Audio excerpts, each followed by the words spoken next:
Je trouve qu'on a éteint notre intuition, notre instinct et ce qu'on peut écouter de notre cœur. Et pourtant, le sentiment de liberté, il vient de là. En fait, la grande majorité des gens parlent de liberté, mais ils en ont peur.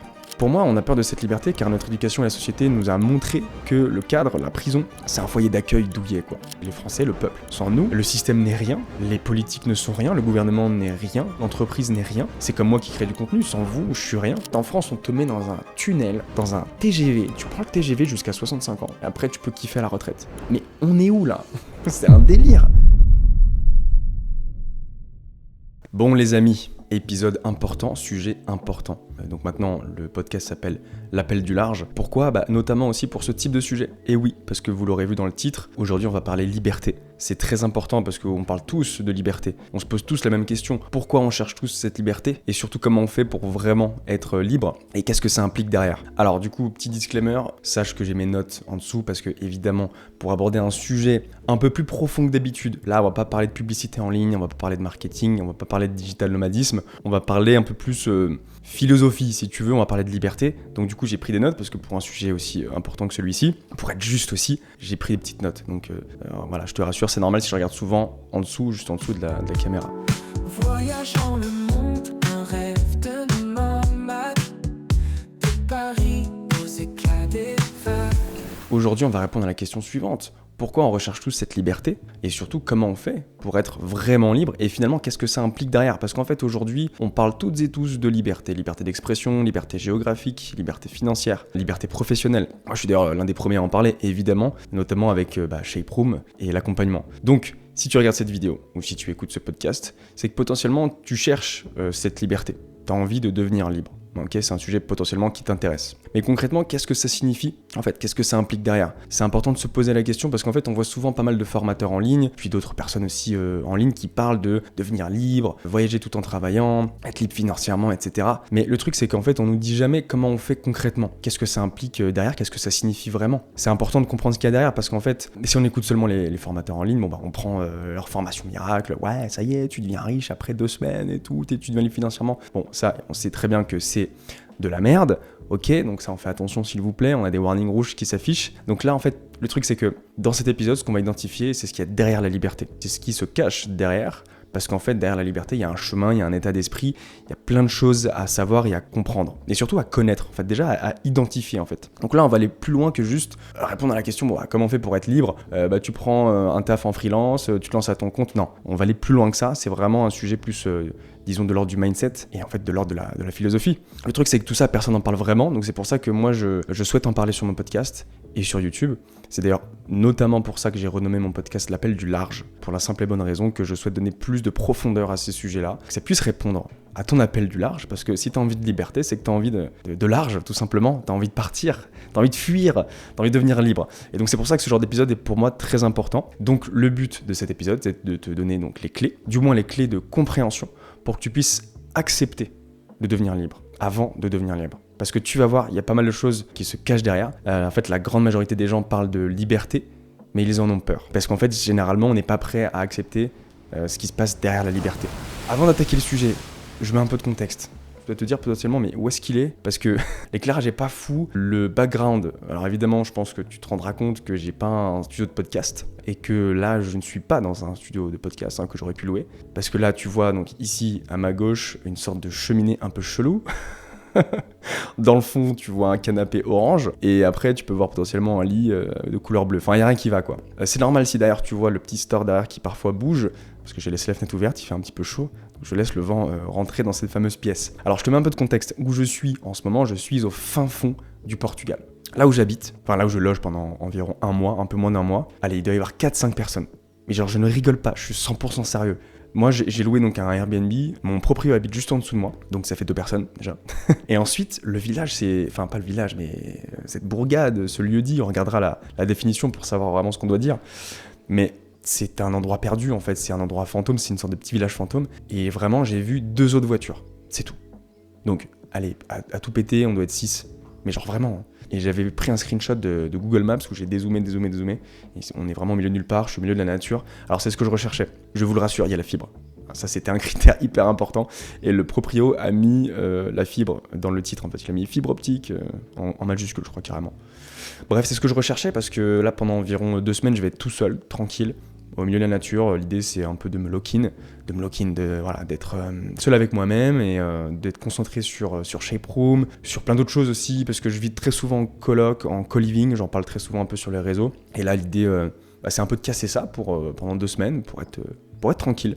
Donc voilà, et je pense que je vous raconterai peut-être d'autres histoires plus tard, mais parce que le proprio, il est légendaire. Le proprio, d'ailleurs, je suis au Portugal, hein. Il n'est pas portugais. Il vient de Liverpool, il vient des UK. Donc si vous connaissez bien le Royaume-Uni et surtout si vous êtes déjà allé à Liverpool, c'est le stéréotype du mec qui vient de Liverpool. Voilà. Donc il y a l'accent, il y a la dégaine, il y a le comportement, il y a tout quoi. Il y a tout, il y a la manière vulgaire aussi de parler et tout. C'est très très drôle. Alors quand je vous dis un mec, il a 55 ans.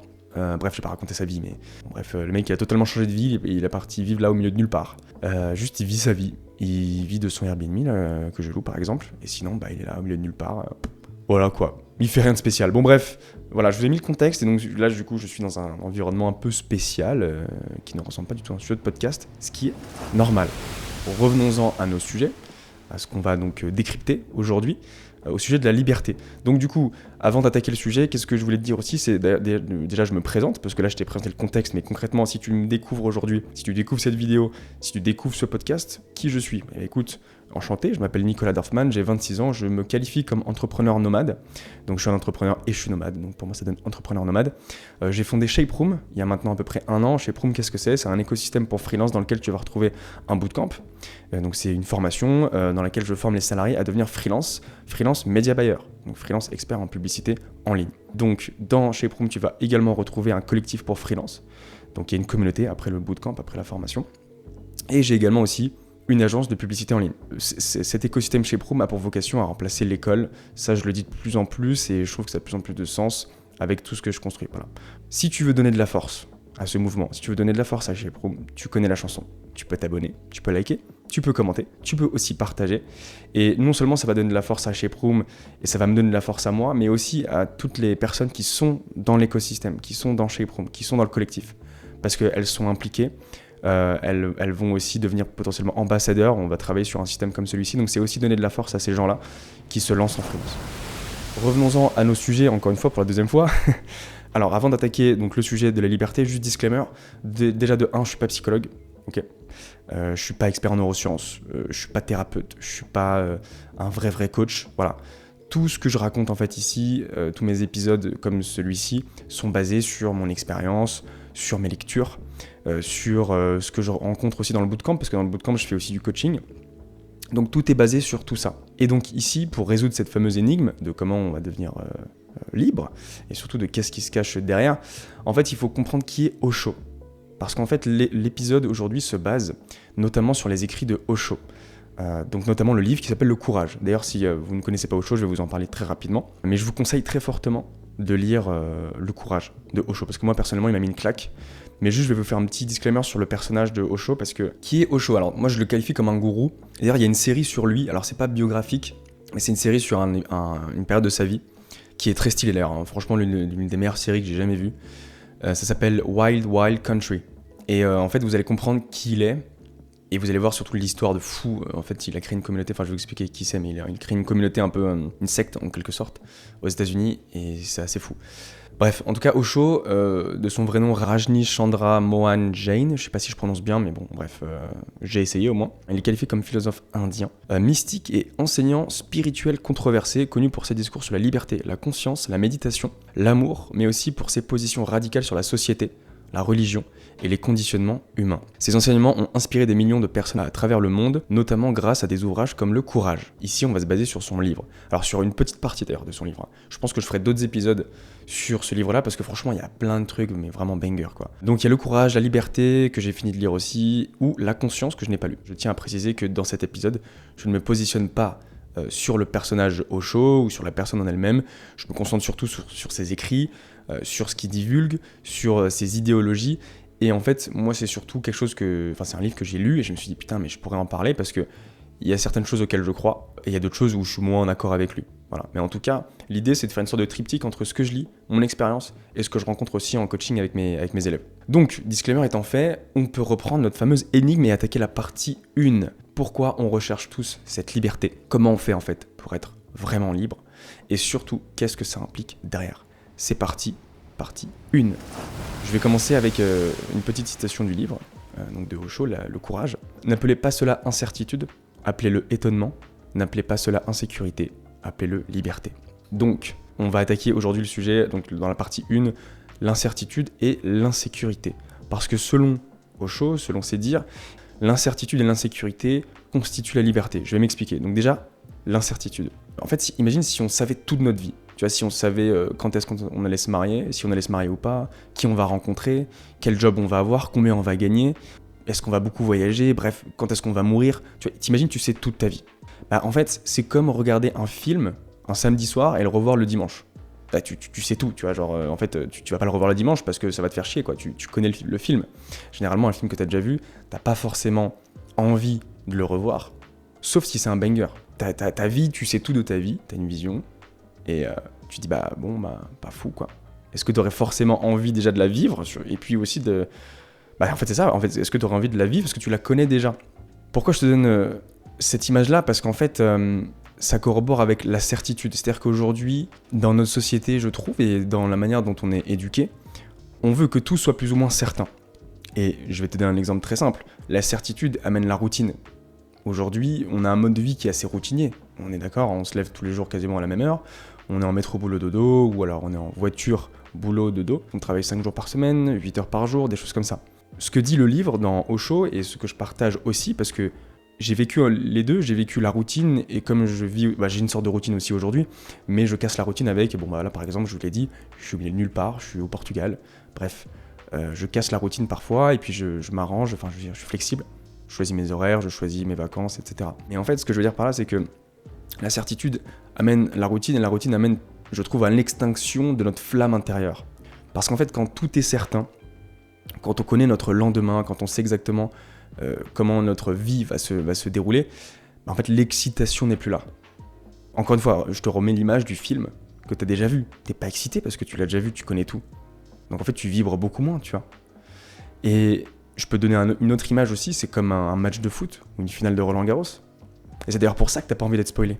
Quand tu regardes une série, quand tu regardes un film, imagine que tu regardes un replay d'une finale, bah t'as pas envie d'être spoilé. Pourquoi ? Parce que tu veux vibrer. Tu vois ? Donc tu veux être dans cette incertitude. Je te prends l'exemple le plus récent, c'est la finale Alcaraz-Sinner de Roland-Garros. Elle était folle cette finale. Pourquoi elle était folle ? Parce que déjà, elle nous fait ressentir des émotions. Pourquoi elle nous fait ressentir des émotions ? Parce que l'issue de la finale était incertain. Alors évidemment, il n'y a pas que ça. Il y avait du beau jeu et tout, on est d'accord là-dessus. Mais le fondement de ça, c'est parce qu'il y a de l'incertitude. Je peux donner encore un autre exemple. Qu'est-ce qui fait qu'un voyage, parce que généralement le voyage, on est d'accord, ça nous rend heureux, ça nous rend épanouis, il y a quelque chose qui se passe dans le voyage. Pour moi, moi je le vis quasiment au quotidien, sauf que c'est pas du voyage, c'est plutôt du nomadisme. Et tu m'as compris, c'est comme du voyage, quoi. Il y a quand même quelque chose qui s'en dégage, tu vois. Aujourd'hui, en plus, les jeunes ont de plus en plus envie de voyager. Ça nous rend heureux, ça nous rend épanouis. Ça nous rend aussi beaucoup plus indulgents envers nous-mêmes, ça développe quand même des connexions neuronales. Ça a été prouvé scientifiquement que voyager, changer d'environnement, parler une autre langue, refaire ses repères, ça développe les connexions neuronales. Donc ça développe le cerveau. Enfin bref, peu importe, on est d'accord que ça rend heureux, et même si tu pars en vacances, ensuite quand tu reviens, tu sais, le fameux mois d'août, que tu passes en vacances, quand tu reviens ensuite, du coup c'est la rentrée, tu reprends le taf, il y a une sorte de petite déprime, tu retournes dans le métro et tout machin. Déprime ou pas, mais tu sais, il y a ce truc de, bon allez, on se remet au travail quoi. Et le truc c'est que ce voyage, pourquoi il nous rend si heureux et si épanoui, c'est parce qu'il y a de l'incertitude. Même si tu as prévu, je sais pas moi, t'as prévu tes locations, etc. Il y a toujours une part incertaine, ce n'est pas une routine. Ça change quasiment tous les jours et tu fais ce que tu veux. Donc en fait l'incertitude, d'après Osho, et d'après aussi moi ce que je vis, l'incertitude est un socle pour la liberté, pour se sentir libre déjà. Donc ça c'est une première clé à comprendre, mais tu verras que derrière ça déclenche pas mal d'autres choses, parce que c'est assez simple de dire il faut être incertain, enfin grosso modo il faut casser la routine. Il n'y a pas que ça, évidemment ça en fait partie. Dans tous les cas, c'est pas un truc pragmatique où je vais donner une liste, une conclusion, en mode ok comment tu fais pour être libre. Je vais donner beaucoup de clés, mais c'est à toi d'interpréter. Mais voilà, en tout cas je te donnerai ma vision des choses et t'en feras ce que tu veux. Par rapport à ça, j'aimerais te donner une image. Parce qu'en fait, dans le livre de Osho, il y a une image qui est donnée que je trouve assez parlante. En gros, c'est l'image d'un prisonnier. Un prisonnier qui est du coup en prison, évidemment. Dans cette prison, tout est certain. Il est dans sa cellule, il a des horaires, il sait quand est-ce qu'il mange, il sait ce qu'il mange, on le réveille à une certaine heure, on dit maintenant c'est la douche, là tu peux sortir, là tu fais ci, là tu fais ça. Bref, il est cadré de A à Z. Je pense que tu vois là où je veux en venir. En gros, l'histoire et l'image qui est donnée dans le livre, d'ailleurs si tu l'as sous les yeux, je t'invite à slider les pages, je sais plus sur quelle page c'est, mais c'est au tout début. À un moment donné, ce prisonnier, il sort de prison. On lui dit, bon écoute, toc toc toc, c'est bon, tu sors, t'as terminé, voilà, tu peux regagner ta liberté. Donc le prisonnier arrive à la sortie, les portes s'ouvrent, et donc devant, lui, il y a un beau paysage, c'est la liberté, voilà, il y a la nature, bref. C'est vraiment l'image que tu peux avoir en tête, il a son sac et il sort de prison, quoi. Sauf que là, le prisonnier, il commence à avoir peur, il commence à trembler, il commence à être moins certain, il commence à dire, oh putain, merde, en fait, il ressent une envie de rester en prison. Alors que n'importe qui souhaite sortir de prison, tu vois, enfin, c'est normal, on a envie d'être libre. Sauf qu'en fait, parfois la peur de la liberté est plus grande que ce sentiment de certitude et de pseudo-sécurité. C'est-à-dire que la liberté crée la peur, en fait. Et c'est ça qu'on va voir dans la partie 2, parce que c'est là où ça bloque. Et donc, pourquoi ça bloque ? C'est ce qu'on va voir dans la partie 2. Donc, partie 2, il y a ce prisonnier qui sort de prison, qui est censé acquérir cette fameuse liberté, et tu peux faire le parallèle avec le monde de l'entreprise, en fait. Pour moi, l'entreprise, vraiment classique, je parle pas des startups ou d'autres entreprises qui font du full remote, du full télétravail, et qui accordent une certaine liberté à leurs employés. Moi, je te parle pas de ça, je te parle surtout des entreprises où tu es obligé de pointer, tu as des horaires fixes qui ne bougent pas, tu as des jours de télétravail qui sont imposés, ou voire t'en as pas. Pour moi, ce type d'entreprise, c'est de l'esclavage moderne. C'est comme une prison, en fait. Et en plus, on a tendance à dire prison dorée, mais personnellement, moi, les gars, je trouve que cette fameuse prison dorée, c'est juste un coup de peinture qu'on a mis, on a fait genre c'est doré. Parce qu'en fait, on considère que le salariat, c'est une sécurité, c'est du confort. Pardon, mais gagner 2000-2500 euros par mois, est-ce que c'est vraiment du confort ? Je ne pense pas. Est-ce que c'est vraiment de la sécurité ? Je ne pense pas. Surtout si tu vis à Paris, par exemple. Parce qu'en fait, on oppose très souvent le salariat et l'entrepreneuriat, ou disons le freelancing, en se disant le salariat, au moins, j'ai de la sécurité, je cotise, etc. Sauf que, écoute, du jour au lendemain, tu peux être viré. Moi, j'en ai connu plein, des gens qui rejoignent chez Proum, d'ailleurs, et qui me disent, en fait, du jour au lendemain, moi, je peux être viré. Il y en a qui voient leurs collègues partir parce qu'il y a des plans de licenciement. Pour moi, ce n'est pas être en sécurité que d'avoir une seule source de revenus, en fait. Et même si tu cotises, et puis d'ailleurs, ce que tu cotises, on ne sait pas exactement ce que ça va devenir dans les 10, 15, 20, 30 ans à venir, tu vois, quand on sera vraiment à la retraite. Moi, personnellement, je trouve que être en freelance, c'est se créer l'opportunité de gagner entre 3 à 6 000 euros, voire plus, par mois, tous les mois. Donc, avec ces 3 à 6 000 euros, certes, tu cotises moins, tu cotises en gros 50% en moins, par exemple. Par contre, tu mets ton argent de côté, tu vas créer ta propre retraite potentiellement, tu peux investir. Et puis, en fait, 3 à 6 000 euros par mois, je suis désolé, mais pour moi, c'est une belle sécurité, d'autant plus que tu peux diversifier tes revenus, en fait. Comme tu peux aussi avoir plusieurs clients. Donc, si tu as un client avec qui ça s'arrête, tu peux trouver un autre client, etc., quoi. Donc pour moi, le salariat, c'est surtout du confort mental. Tu te poses pas la question. Tu es en prison, en fait. C'est exactement ça. C'est-à-dire que tu es pris en charge. On te dit quand est-ce que tu peux manger, quand est-ce que tu dois venir, quand est-ce que tu dois te réveiller, quand est-ce que tu peux partir. En fait, on te dit tout ça, c'est dicté. Donc c'est du confort mental. Tu es infantilisé, tu es là en mode je me laisse porter. Tu es dans ta bouée, tu vois, sur un fleuve comme ça. Voilà. Alors que le freelancing, évidemment, là pour le coup, tu es dans ton kayak et puis c'est toi qui rames, tu vois. Mais par contre, tu vas où tu veux. Tu vas où tu veux, c'est toi qui choisis. Tu es maître de ton destin. Bref. C'était une petite aparté. Et donc du coup, tout ça pour dire que quand tu quittes le salariat et que tu souhaites te lancer à ton compte, par exemple, ça peut bloquer, et c'est normal que ça bloque. Parce que t'es pas éduqué à ça. On t'a infantilisé pendant toute ta vie. Donc là, quand il s'agit de faire un truc par toi-même, t'es en mode waouh, attends, non, moi je préfère la prison, mon gars, c'est plus safe. Parce qu'on a l'impression que ça crée cette fameuse sécurité. Et je vais attaquer par une citation du livre qui dit « Les gens parlent de liberté, mais ils en ont peur. Et un homme n'est pas encore un homme s'il a peur de la liberté. » Voilà. Et des phrases comme ça, il y en a plein. Moi j'adore, c'est en mode vraiment drop the mic. Donc en fait, si on se réfère à cette phrase, et si on se réfère aussi à ce qu'on s'est dit précédemment avec la prison et plein de choses, l'incertitude crée en fait l'insécurité, parce qu'en fait, donc quand on se sent certain, on se sent safe, on se sent en sécurité, donc finalement si on fait le parallèle avec l'incertitude, ça crée l'insécurité. Et donc le cocktail des deux crée la liberté. Et puis en plus de ça, donc dans le livre, ce qu'il dit souvent aussi, c'est qu'en gros, la vie par essence est incertaine. Donc c'est assez marrant d'ailleurs qu'on souhaite vivre dans la certitude, alors que la vie, par nature, tu vois, par essence, elle est incertaine. Et vouloir se sentir en sécurité serait aussi contraire à ça. Parce que du coup, se sentir en insécurité, qui découle donc de l'incertitude, c'est vibrer. C'est comme je vous disais, je vous parlais du match, Alcaraz, Sinner, etc. Bah en fait on vibre, on vit, tu vois, on vit des émotions. Et donc c'est pour ça que je disais tout à l'heure que la certitude, et ben en fait elle crée la routine, et puis cette routine, elle fait éteindre notre flamme intérieure, parce qu'en fait tout est certain et on se sent safe, mais en fait il y a cette flamme qui s'éteint. Donc encore une fois, c'est comme si tu veux regarder une finale, et en fait tu connais déjà le score, tu vois. Tu vibres beaucoup moins. Ou c'est comme si tu avais déjà vu un film, tu vois, tu vibres moins, tu vis moins. Et c'est ça qui est dit dans le livre, et je suis plutôt en accord avec ça. C'est d'ailleurs propre au voyage également, quand tu pars en voyage tout seul et que c'est incertain, mais tu vis, putain, tu vibres, t'es là, t'es en mode... Enfin, je sais pas, si tu croques la vie à pleines dents, je trouve, tu vois. Donc pour moi, c'est ça la liberté. Mais le truc, c'est que la liberté crée la peur. Et c'est ce qu'on va attaquer dans cette partie 2. Pourquoi la liberté crée la peur ? Bah parce qu'en fait, la liberté demande des responsabilités. Si je te reprends l'exemple là, du prisonnier qui sort de prison, sortir de prison, ça veut dire être seul face à soi-même, prendre ses responsabilités, chercher un travail, faire les courses, ou je ne sais quoi. Et donc c'est pour ça que ça peut faire peur. Et si je te fais le parallèle avec le salariat, bah c'est pareil si tu veux te lancer à ton compte, tu vois. Et puis même, si tu sors du salariat et que tu sais pas quoi faire, tu vois, tu pars voyager, t'as toujours ce petit truc un peu flippant quand même. Même si parfois tu peux l'embrasser, tu vois, tu peux dire ok mais j'adore ça, je vais voyager pendant, je sais pas, 3 mois, 6 mois. Mais il y a ce truc là, tu vois, donc mais dans tous les cas, si tu l'embrasses, c'est bien, c'est que tu fais face à tes responsabilités, tu les acceptes. Le truc c'est que tout le monde n'accepte pas forcément ses responsabilités. Donc si je te refais tout le chemin, l'incertitude va créer ce sentiment d'insécurité.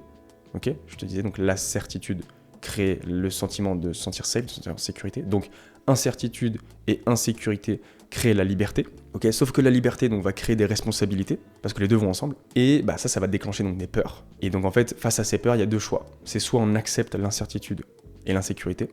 Et donc on est obligé de faire face à ces responsabilités et on les embrasse. Soit on retourne dans la certitude et la sécurité. Et moi j'aime bien dire donc c'est le fameux se mettre à l'abri.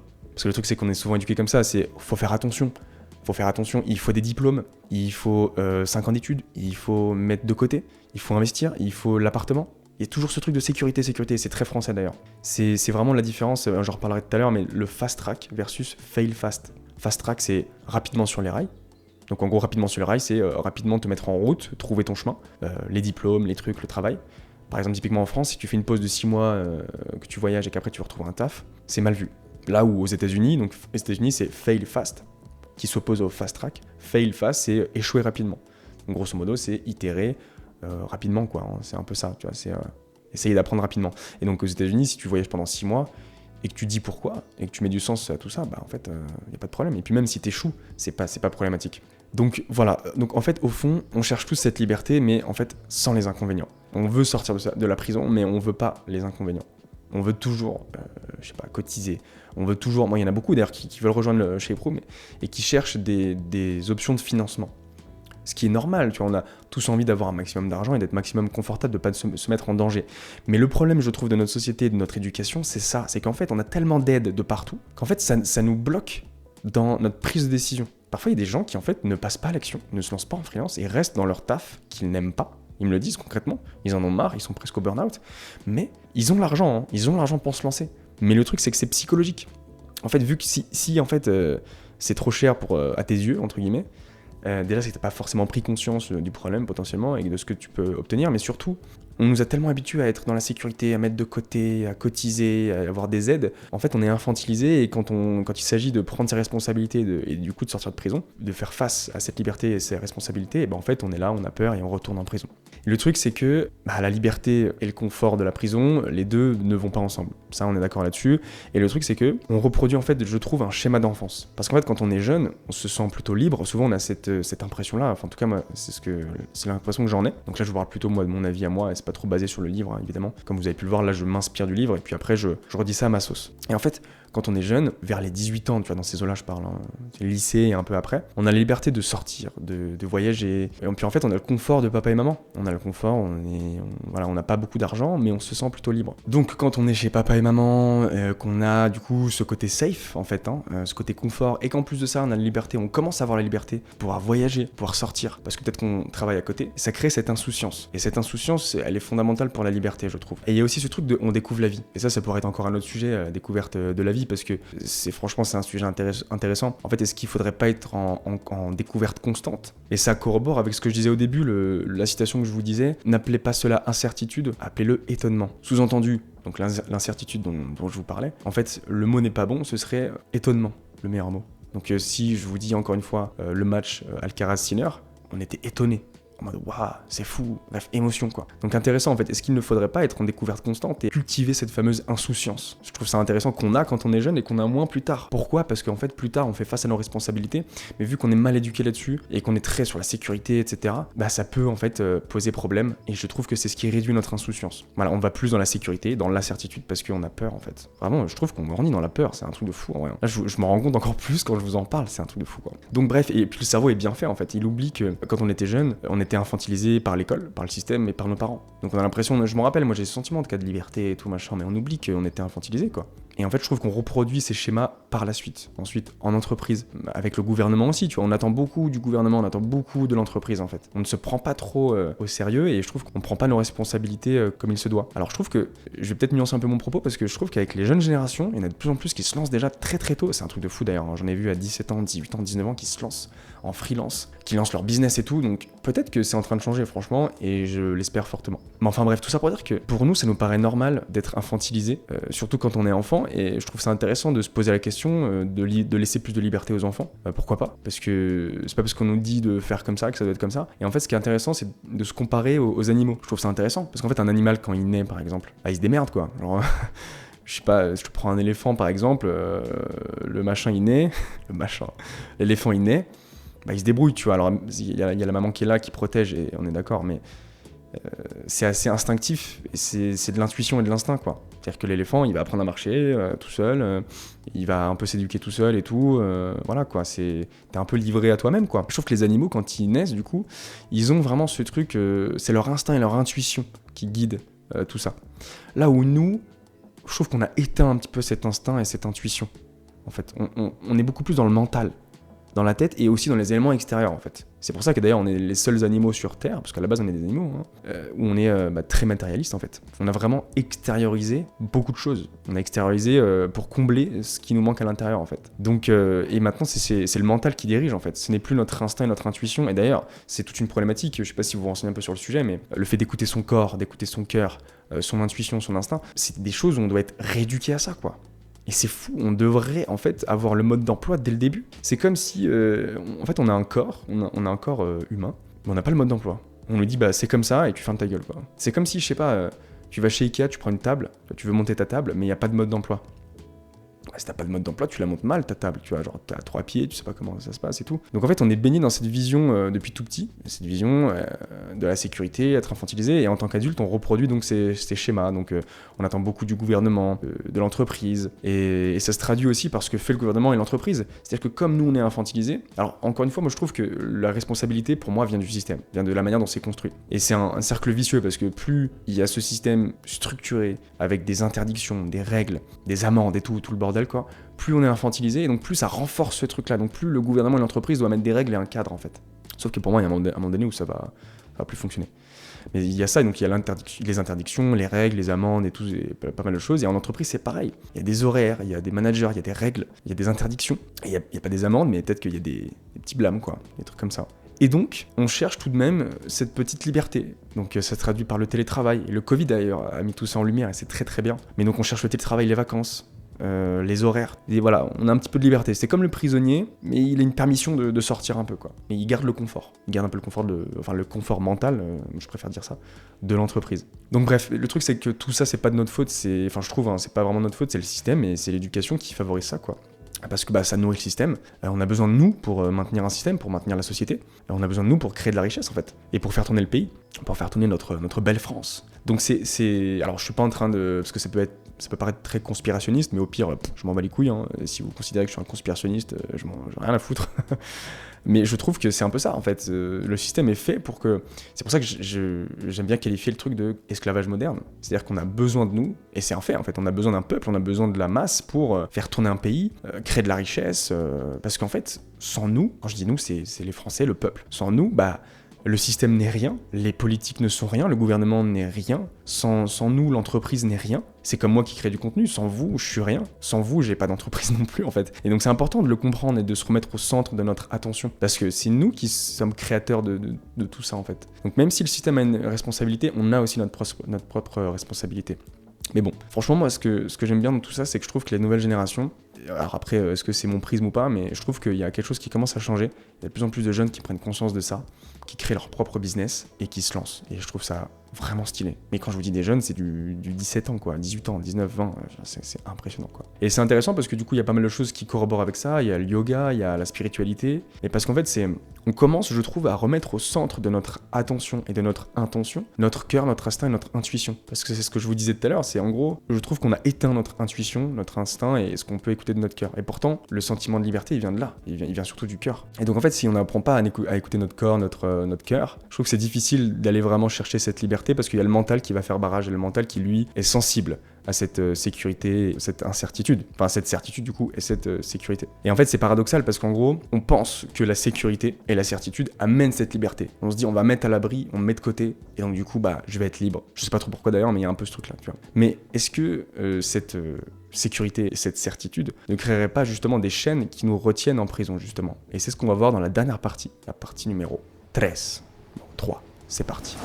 Alors pourquoi on cherche toujours la certitude et la sécurité? Pour se sentir libre, parce qu'en fait, on se dit, si on est à l'abri, on est libre. Voilà, si on est à l'abri, on a la liberté pour être confortable, de pouvoir peut-être voyager, de pouvoir donner à ses enfants, etc., etc. Et donc du coup, c'est notre but. En fait, on a un but, je trouve, un peu instinctif. C'est marrant, on parlait d'instinct en plus. Hein. Mais tu vois, si tu compares avec les animaux, ils ont pas cet instinct de se dire je mets de côté et tout pour mettre descendant. Non, ils en ont rien à foutre. Enfin, genre, c'est la vie, quoi, tu vois. Nous, on est là en mode on doit acheter un appartement, on doit avoir des diplômes, on doit machin pour se mettre à l'abri. Et c'est un but en fait. Il y en a pour qui le but c'est de rentrer à l'X, à Polytechnique ou à HEC, des trucs comme ça, tu vois. Moi, personnellement, je trouve ça fou. Moi, je trouve que on a totalement dénaturé notre mission sur Terre, notre but, tu vois, notre pourquoi on est là, quoi. On devrait plutôt se dire que notre but, c'est œuvrer d'une certaine manière pour un monde meilleur à notre échelle. Comme moi, j'estime qu'avec Shape Room, j'œuvre pour un monde meilleur en rendant les gens libres et épanouis, parce que des gens qui vont se lancer en freelance, qui vont être libres et qui vont être épanouis, et ben, tu rayonnes autour de toi, tu vois. Tu fais le bien autour de toi naturellement. Et donc pour moi, c'est ma mission, en tout cas, je la considère comme ça. Et donc voilà, donc pour moi, on a peur de cette liberté car notre éducation et la société nous a montré que le cadre, la prison, c'est un foyer d'accueil douillet, quoi. C'est un truc confortable, qui assure la sécurité et la survie. Et en fait, c'est là où on appuie sur des biais cognitifs. On appuie surtout sur le cerveau reptilien. Le cerveau reptilien, qu'est-ce que c'est? C'est le cerveau primitif. C'est en gros, nous, à la base, on est des hommes de Cro-Magnon, on est des animaux en quelque sorte. Et on a développé en fait une sorte d'instinct qui se traduit donc dans le cerveau reptilien, dans le cerveau primitif. Où en gros, par exemple, ce qui joue très souvent, c'est le besoin d'appartenance. Donc en gros, quand t'es homme de Cro-Magnon, bref, tu vis en groupe, ok? Parce qu'on est des animaux sociaux, hein, ça il faut le savoir, on vit toujours en communauté. On a une famille, on a des amis, etc. À l'époque, on vivait en groupe, en troupeau. Parce que, en fait, c'était notre survie. Si t'étais seul, t'es une proie, c'est dangereux, tu risques de mourir. Et en fait, la plupart du temps, c'est en tout cas moi, à mon avis, à mon niveau, et je le répète, le disclaimer du début, je suis pas psychologue, je suis pas thérapeute, c'est mes clés de lecture à moi, vous prenez, vous le prenez pas, vous faites ce que vous voulez. Je trouve que ça, du coup, en fait, typiquement, ce qu'on va très souvent mettre en exergue, c'est le besoin d'appartenance. C'est regarde, les autres, ils se tiennent à carreau, toi, t'es seul à parler, qu'est-ce que va dire la maîtresse, qu'est-ce que va dire les autres de toi, etc. C'est le regard des autres, souvent, qui prime. On vit selon les autres. Et ça appuie sur le cerveau reptilien. Pourquoi? Parce qu'en fait, si on te dit, t'es différent des autres, si on te dit, regarde, si tu fais pas comme les autres, qu'est-ce qu'ils vont penser de toi, attention, c'est dangereux. En fait, on te dit, grosso modo, ton cerveau reptilien, ce qui se dit, c'est, ok, si je suis différent, je peux être rejeté du groupe. Parce que je suis pas comme les autres. J'ai besoin d'avoir ce truc d'appartenance, d'être comme les autres. Parce que sinon, je suis rejeté du troupeau. Et qu'est-ce qu'on a dit tout à l'heure? Si t'es rejeté du troupeau, t'es une proie. Et si t'es une proie, tu risques de mourir. C'est pour ça que c'est très important de comprendre cette clé. On veut sortir du troupeau, on veut avoir cette liberté. Mais il y a ce cerveau reptilien qui lui dit non, attends, qu'est-ce que tu fais là? Oh. Le cerveau reptilien, d'un côté, il est là pour garantir notre survie. Mais il n'est pas là pour garantir notre vie. Tu vois, il y a une différence entre survivre et vivre. Donc en fait, notre cerveau reptilien, il est intelligent pour, je sais pas, il y a une falaise, pour éviter un accident de voiture, des choses comme ça. Ça développe des réflexes aussi. Mais là, en l'occurrence, il sait pas que vous allez pas mourir. En fait, si vous quittez votre boulot, il sait pas que vous allez pas mourir. Mais pour lui, c'est comme le stress. D'ailleurs, c'est aussi développé. C'était quand on était des hommes de Cro-Magnon. Encore une fois, on a développé le stress pour pouvoir en fait être attentif sur des moments de danger. En fait, tu vois, des animaux qui peuvent nous attaquer. On a développé ça parce que c'était une sorte de lanterne rouge, une sorte de comment on peut appeler ça, de sentiment qui permettait de dire en gros à notre corps, attention, là il faut se défendre, là il faut faire il y a un sentiment de stress, quoi. Et en gros c'est la même chose avec le cerveau reptilien, avec le besoin d'appartenance. Donc en fait si vous quittez le troupeau, vous devenez une proie, et si vous êtes une proie vous risquez de mourir. Et donc c'est pour ça que souvent on a besoin de se sentir en sécurité, de se sentir dans la certitude et de convenir aussi au groupe. C'est pour ça que souvent la liberté nous fait peur, parce que la liberté, comme je l'ai dit, c'est l'incertitude, l'insécurité, et ça passe aussi par ce biais-là, c'est-à-dire être un peu différent des autres, puisque aujourd'hui le système nous dit il faut faire comme ci, comme ça, et c'est la masse, en fait, 90% des gens est en CDI, 90% des gens sont en métro, boulot, dodo, enfin il y a la même routine pour tout le monde, et c'est quelque chose de normal, c'est normalisé, mais est-ce que c'est vraiment normal pour nous ? C'est vraiment la question qu'il faut se poser. Est-ce que c'est normal pour notre propre être, tu vois ? Donc il y a le besoin d'appartenance lié à ce cerveau reptilien, mais le cerveau reptilien aussi a le besoin de sécurité finalement. Et ça a été dès notre enfance en fait. Si tu n'as pas de bonnes notes, t'auras pas un bon travail. Moi je me rappelle, il y a des profs des fois qui me disaient vous voyez les clochards dans la rue ? Si vous voulez pas devenir comme eux, faut travailler, faut avoir des bonnes notes. T'imagines, dès l'enfance on te dit des trucs comme ça. Pareil avec les diplômes. Encore une fois, la différence entre fast track, fail fast. En France, c'est il faut sécuriser avec des éléments extérieurs. Il faut sécuriser avec les diplômes. Il faut sécuriser avec, des bonnes écoles. Des choses comme ça. L'argent de côté, l'appartement. Tu vois, par exemple, je demande à des potes, mais pourquoi t'achètes un appart ? Et souvent, ils me disent, pour avoir un bien. D'accord, mais du coup, ça va te changer quoi si... Enfin, le fait que t'aies un bien, ça change quoi ? Je sais pas, c'est comme ça, c'est au moins j'ai une petite sécurité. Il y a toujours le mot sécurité qui revient. Et quand je vous dis ça, parfois, j'ai des potes, qui veulent acheter un appartement alors qu'ils veulent se barrer de Paris. Ils veulent se barrer de France même, pour certains. Alors pourquoi t'achètes un appart, mec ? Je comprends pas. Elle est où la vision ? Elle est où le sens, là ? Je comprends pas. Bref. C'est fou. Donc il y a ça, il y a les diplômes, il y a donc l'appartement acheté, les gros noms sur un CV aussi, les gros noms d'une entreprise. Au moins la sécurité. Et ce que je disais tout à l'heure aussi, tu vois, si tu pars 1 an en voyage pour retrouver un travail, c'est compliqué en France. Donc en fait, en France, on te met dans un tunnel, dans un TGV, tu rentres dedans, et si t'en sors, t'es marginal. Si t'en sors, c'est compliqué de trouver un travail, t'es dans l'insécurité, t'es dans la merde, tu risques de mourir, quoi. Et donc en fait, tu prends le TGV jusqu'à 65 ans, et après tu peux kiffer à la retraite. Mais on est où là ? C'est un délire. Donc ça, c'est vraiment, je trouve que l'image du train est vraiment bien. Le fast track, comme je disais, nous se mettre sur les rails rapidement, c'est ça, quoi. Là où aux États-Unis, il y a le fail fast. Et ça, c'est intéressant, j'en reparlerai dans un autre épisode, parce que je pourrais en faire un épisode entier là-dessus. Mais le fail fast, d'ailleurs, il y a un livre très intéressant sur ça, c'est les vertus de l'échec. Et en gros, le fail fast, ils expliquent dans le livre que c'est intéressant parce que plus tu vas échouer rapidement, plus tu vas... alors, vous allez me dire, c'est logique, c'est bateau, mais c'est très intéressant dans le livre parce qu'il va plus loin. Plus tu vas apprendre en fait très rapidement, plus tu vas développer des skills, en fait ça développe des connexions neuronales, tu vois. Et ils mettent en opposition Gasquet et Nadal, c'était hyper intéressant. Ils disaient qu'en fait Gasquet, dès l'âge de 9 ans, c'était le petit prodige français, machin et tout. Et donc ils parlaient d'un match entre Nadal et Gasquet à 13 ans, où en fait Gasquet gagnait tout à ce moment-là, et Nadal gagnait beaucoup moins que Gasquet à ce moment-là. Sauf que on connaît la suite. Nadal, c'est limite le GOAT pour moi c'est le GOAT du tennis, le meilleur de tous les temps, mais enfin bref, ça c'est mon avis. Et du coup, on sait très bien la différence de carrière entre Gasquet et Nadal, quoi. Mais tout ça pourquoi ? Parce qu'en fait, Nadal, apparemment, il échouait beaucoup à ce moment-là, il apprenait beaucoup, en fait, son fameux coup droit avec la main gauche, quand il termine en mode lasso comme ça, au-dessus de sa tête, ça, il a dû développer ça, en fait. C'était pas inné. Parce qu'il s'est rendu compte qu'il avait des difficultés avec ça. Bref, il échouait sur pas mal de trucs et il itérait, il testait. Et en fait, c'est devenu le GOAT qu'on connaît tous, quoi. Si vous êtes curieux, allez voir le livre Les Vertus de l'échec. Franchement, c'est hyper intéressant. Je l'ai pas fini, mais franchement, ultra intéressant. Et en fait, c'est pas juste échouer pour réussir, c'est pas juste échouer pour apprendre, c'est échouer rapidement, le plus rapidement possible, en fait. C'est vraiment ça qui est mis en exergue dans le livre. Et apparemment, c'est ce qui permet de faire la différence. Il mettait aussi un autre exemple, tu vois, des élèves qui ont toujours des bonnes notes, qui sont toujours au top. Apparemment, c'est des études, c'est pas moi qui le dis. Apparemment, ensuite, dans le monde du travail, dans la vie de tous les jours, quand il y a des éléments, des situations compliquées, quand on se retrouve au fond de la piscine, vraiment au fond, et qu'il s'agit de rebondir, et ces personnes-là qui n'ont pas été habituées à être dans l'échec, à apprendre à rebondir, sont beaucoup plus en difficulté et sont plus sujets à de l'anxiété, du stress, des dépressions, que quelqu'un qui a eu l'habitude en fait, de se mettre dans des situations comme ça. C'est ultra intéressant, je trouve. Et donc malheureusement, en France, nous on construit plutôt des bons élèves. En fait, on dit fast track et pas fail fast.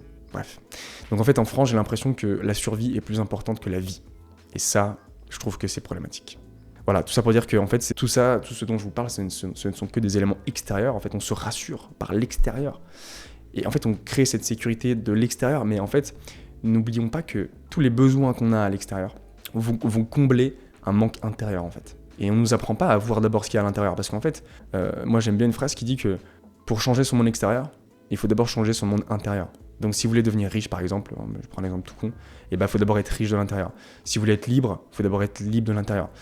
Je sais pas, c'est plein de trucs comme ça en fait. Si vous voulez que les gens vous aiment, aimez-vous d'abord en fait. C'est tout con, hein. Mais moi je vous assure que j'expérimente ces choses-là. Hein. Et si je vous dis tout ça, c'est que j'y crois et que moi je l'applique et que je trouve que ça fonctionne. Et c'est un chemin à prendre en compte, évidemment, c'est pas comme ça du jour au lendemain, mais il faut entreprendre ce chemin et il faut y aller quoi. Et donc pourquoi on a besoin d'éléments extérieurs en fait pour se rassurer, pour être dans la sécurité et pour combler ce qu'on a à l'intérieur? Parce qu'en fait on a dissocié le cœur du mental, c'est ce que je vous disais tout à l'heure. On a éteint notre intuition, on a éteint notre instinct pour mieux... C'est comme diviser pour mieux régner. Hein. Il y a un système qui s'est mis en place, encore une fois, si vous me prenez pour un conspirationniste, il n'y a pas de problème là-dessus. Et voilà, je pense, je n'ai pas les preuves ou quoi que ce soit, mais je pense que voilà, aussi, on fait exprès d'éteindre un peu notre intuition, notre instinct, pour pas qu'on soit trop éveillé. Parce que des individus éveillés, c'est dangereux pour des personnes qui veulent régner. Donc on a dissocié le cœur du mental, et c'est pour ça qu'en fait, on a du mal à trouver cette liberté. Donc c'est ça le fondement en fait là de tout ce que je viens de vous dire, c'est qu'en gros pour devenir libre, ça commence par la liberté intérieure, ça commence par reconnecter en gros le mental, surtout avec le cœur. Et donc je vous ai fait une petite conclusion quand même pour avoir une sorte de checklist pour vous dire ok, si je veux devenir libre, et déjà commencer par accepter à être libre, parce que comme je vous l'ai dit, pourquoi on a peur de la liberté, pourquoi on n'est pas forcément tous libres, c'est parce qu'il y a des responsabilités, et ces responsabilités elles nous font peur, parce qu'on est infantilisé par le système, je vous l'ai déjà dit. Je termine sur une phrase du livre de Osho avant de passer à la conclusion pour vous résumer tout ça. Ne vous accrochez pas à aucune certitude. La vie est incertaine, sa nature même est d'être incertaine. Donc concrètement, comment on fait du coup pour être vraiment libre ? Écoutez, je vous ai résumé ça en 5 points qui me semblent être les plus pertinents pour acquérir cette fameuse liberté. Première chose, premier point, pour moi c'est le fondement de tout, hein, c'est associer le cœur et le mental. C'est-à-dire qu'en gros, il faut écouter son intuition, il faut écouter son cœur et son corps, parce que le corps, c'est un second cerveau. Hein. Je ne sais pas si vous le saviez, mais typiquement, on dit souvent que l'estomac, c'est comme un second cerveau. Donc, associer le cœur, et le mental, parce qu'en fait, le cœur a la vision, le cap, et le mental met en mouvement. Et je ferai d'ailleurs un épisode sur ça, parce qu'il y a une image que je souhaitais vous donner avec des mendiants, bref, qui résume très très bien, en fait, c'est dans le livre de Osho aussi, qui résume très bien, je trouve, cette relation entre le cœur et le mental. Mais on en fera un autre épisode. Donc il y a ça, donc le mental met en action, et ça peut corroborer aussi avec les 2 systèmes de pensée de Daniel Kahneman. Pareil, c'est encore un autre livre. En gros, système numéro 1 de pensée, c'est l'intuition, c'est ce qui vient, c'est maintenant, tu vois. Et ça, c'est ce qui vient du cœur, la plupart du temps. Et système de pensée 2, c'est le mental, c'est la réflexion. Et donc en fait, c'est la réflexion qui derrière va traiter cette information pour mettre en mouvement. Donc pour être libre, ça commence par là. Écouter son cœur en fait, et hop, la tête elle met en mouvement. Ensuite, le point numéro 2 pour moi c'est aussi très important, c'est le fail fast. Échouer rapidement. Et je trouve que le mot échouer n'est pas vraiment bon, c'est plus apprendre rapidement, c'est plus réussir à se tromper rapidement. Et ça a une toute autre signification que échouer. On va réussir à se tromper rapidement. Pourquoi ? Parce qu'en fait fail fast, donc échouer entre guillemets rapidement, ça vous met face à l'incertitude, et donc ça vous met face à l'insécurité. Ce qui est le fondement donc de la liberté, selon Osho en tout cas, et selon aussi mes dires. Donc ça permet de nous mettre face à nos responsabilités, donc c'est ce qui constitue cette fameuse liberté. Et donc le troisième point, c'est donc progresser, donc le but c'est de progresser pour mieux réussir. Donc je vous donnais l'exemple entre Nadal et Richard Gasquet, Nadal qui réussissait moins que Gasquet à l'époque, mais qui in fine est devenu l'un des GOAT du tennis mondial. Donc, je le répète, 1, associer le cœur et le mental, 2, le fail fast, 3, 2 systèmes de pensée. Donc il y a l'intuition, donc je vous le disais avec le cœur, et ensuite le mental. Donc il faut mettre en place ces 2 pensées-là pour vous mettre en mouvement. Et associé à ça, le point numéro 4, c'est le why. C'est le pourquoi vous faites ce que vous faites. Donc typiquement, tu sors du salariat, tu veux te lancer en freelance, il faut savoir pourquoi tu le fais en fait. Parce que si tu n'as pas un pourquoi assez puissant, si tu mets pas de sens en fait dans ce que tu fais, au début tu auras peut-être de la motivation, mais comme on dit souvent, la motivation elle va, elle vient, et en fait tu n'iras pas forcément au bout des choses, parce que tu mets pas du sens dans ce que tu fais. Quand je dis le pourquoi, c'est le pourquoi te concernant, pourquoi toi tu le fais, mais aussi un pourquoi sur le monde qui t'entoure. Parce que peut-être qu'en freelance, tu as envie d'être plus épanoui, donc déjà quand tu es plus épanoui, tu rayonnes naturellement, tu es plus heureux, et en fait tu fais du bien autour de toi naturellement, les gens aiment bien être avec toi, parce que tu rayonnes, tu vibres quelque chose de plus haut, parce que tu es épanoui. Ça peut être de l'argent. L'argent, tu gagnes plus d'argent en freelance, tu peux faire des cadeaux à tes potes, tes proches, etc. Donc tu fais du bien autour de toi. Donc ça peut être plein de choses comme ça. Et ensuite, le point numéro 5 de cette conclusion, et le dernier du coup, c'est l'indulgence envers soi-même.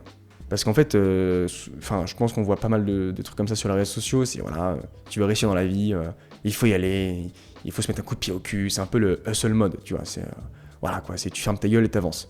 Moi, je suis pas d'accord avec ça. Moi, je pars du principe que de 1, du coup, il faut écouter son cœur, associer le cœur et le mental. Ensuite, du coup, il y a ces deux systèmes de pensée, donc associer le cœur et le mental. Ensuite, mettre en mouvement avec les deux systèmes de pensée, donc l'intuition et le mental qui va mettre en réflexion et mettre en avant tout ça.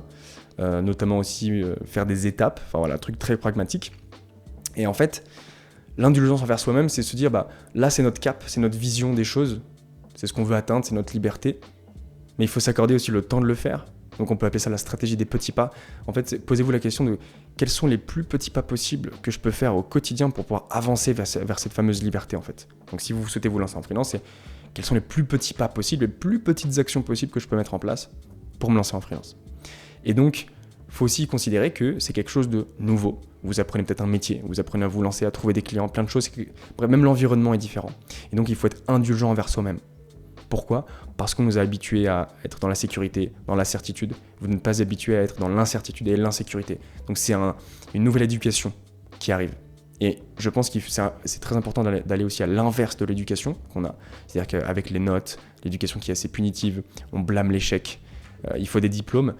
Tout est dans ce truc de un peu punitif en fait. En gros, si tu fais de la merde, t'es nul quoi. Et en fait là, il faut vraiment voir le côté inverse. En gros, c'est le fail fast. L'échec est une bonne chose. L'échec est tellement positif en fait dans l'entrepreneuriat et dans le freelance. Et pour acquérir cette liberté, en fait, il faut itérer parce que ton cerveau, il va apprendre, il va se nourrir de ça pour pouvoir aller vers son but. Donc, il faut être indulgent envers soi-même parce que ce qu'on fait, c'est pas si simple.